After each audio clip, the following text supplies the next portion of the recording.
Hi everybody, welcome to my channel.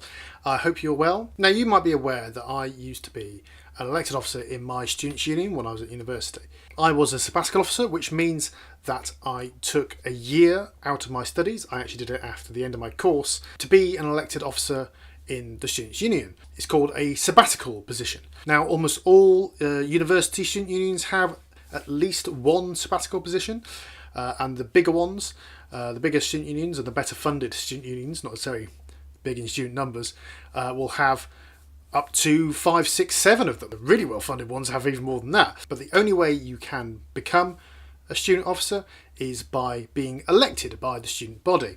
And we're coming up to election time because usually a sabbatical officer's term starts in July, about straight after exams for the year, and then finishes the following June.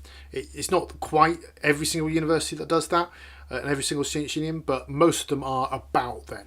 So elections are usually held in February and March before the Easter break, meaning that right now people should consider if they want to stand to be an elected officer. So I'm going to give you some idea of what being an elected officer is like, and why you, if you are a student at a university, why you should consider standing. So like I said, most university student unions have at least one, if not multiple, sabbatical officers. If there is only one, then they tend to be the president and have some sort of remit across education and welfare and all the things that a university is responsible for. If there are more than one, then those remits are usually split out in some way.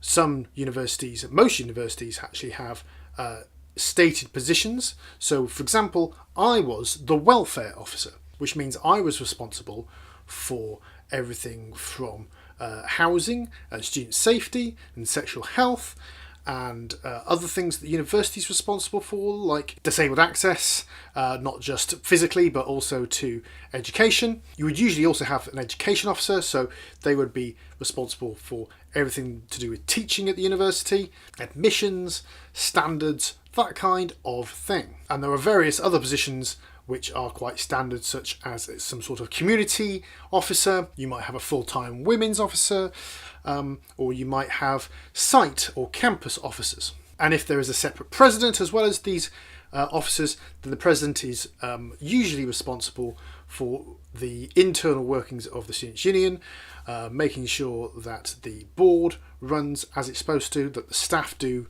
what they're supposed to do, and all in all are a figurehead for the students' union. Now, most student unions are registered charities, which means that they have a trustee board. Often, but not always, the sabbatical officers are also trustees of the students' union. If you've got a president, then they're almost certainly going to be a trustee, and they are often the chair of the trustees. And the trustees have a slightly separate function.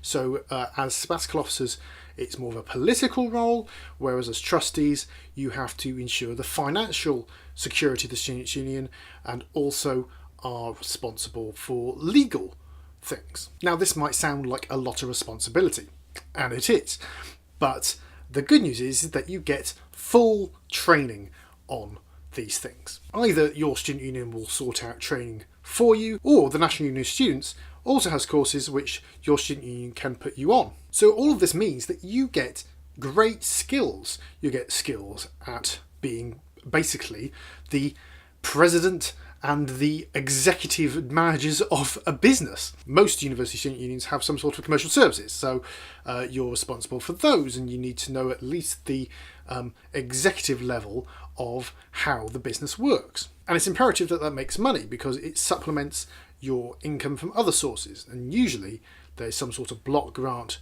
from your university, and it's sometimes based on per person, per member, per student at the university, that is, or it's just an amount which is the same year after year and gets reviewed. So yeah, you get great experience in this in a relatively controlled environment, because your staff, the senior staff members, should have a good handle on this, and they can guide you and give you advice on the direction to take, but it is ultimately your decision. But, don't forget about the political stuff. The political stuff is the fun bit.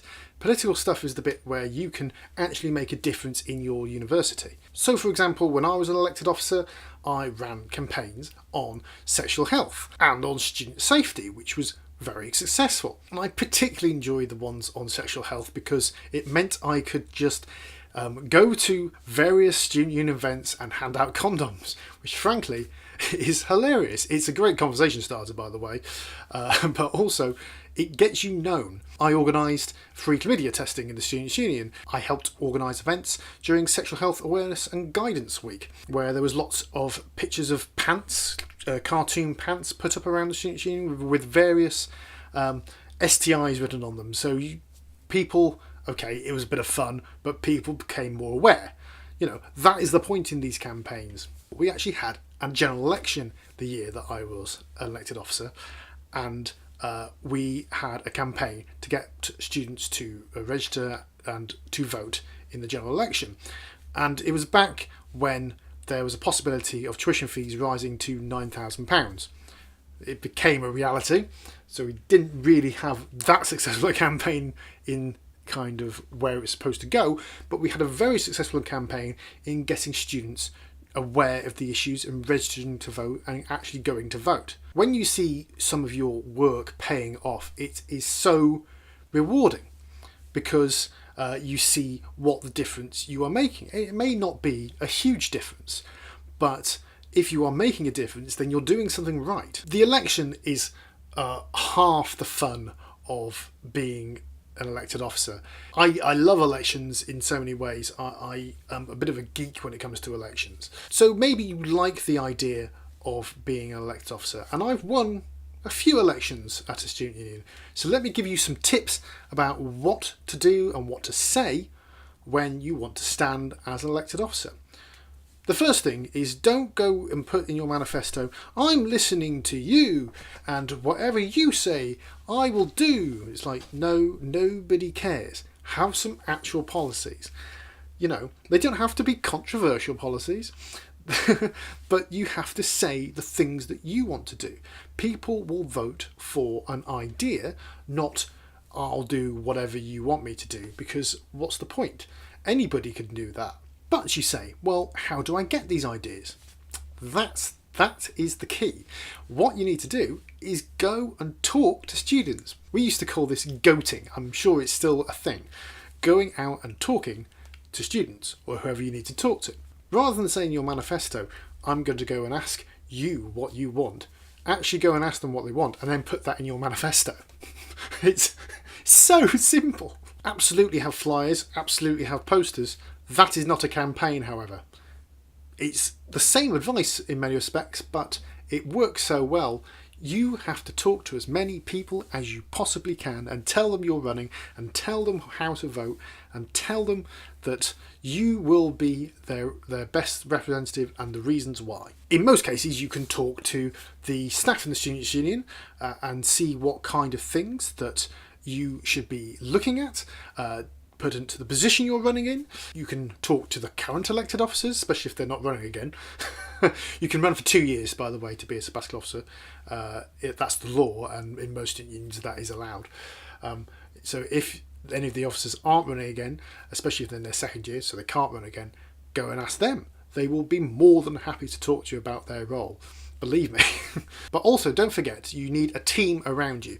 If you are on a slate, then brilliant, you've got the rest of the candidates. But you do need other people as well. You need to enlist your friends and their friends to help you campaign and tell them to say what your policies are, etc., etc. Don't just get them to stand there and handing out flyers. I'm sure some people will go and vote for you based on that, but the vast majority will just have a look and put it in the bin. But I think my final bit of advice in trying to get elected is to make sure you don't spend time in places where students aren't. Now, I know that sounds kind of obvious, but it's very important that you don't spend a bunch of time, say, in your city centre, where there are loads of other people other than students. You need to spend it on campus, in halls if you're allowed to go in halls, sometimes you're not. In the student union, if you're allowed in the student union, sometimes you're not. Try and do lecture shouts, try and go where the students are. Refectories are really good places. If you're allowed to go in refectories, there are people who they're there for 10 to 15 minutes eating their lunch. I mean, ask if you can talk to people. Don't just go and start talking to people. But sit there and you can talk to them for 5 minutes about your campaign, about why they should vote for you, and you can have that conversation with them. So if you've decided that it sounds great, you've got some tips now on how to get elected, the next thing you need to do is go and find out how you can stand. And that is different everywhere. So I can't really give you much advice. But go to your student union, ask how you can stand to be an officer, ask what it can do for you, ask what help you can get. And if you do stand, good luck. Even if you don't win, you will have a great time and you'll have a great experience. Thanks for watching. If you enjoyed this video, then why not give it a thumbs up? You can do that just down below. I make videos every single week, which is a good reason to subscribe, and I shall see you next time. Bye bye.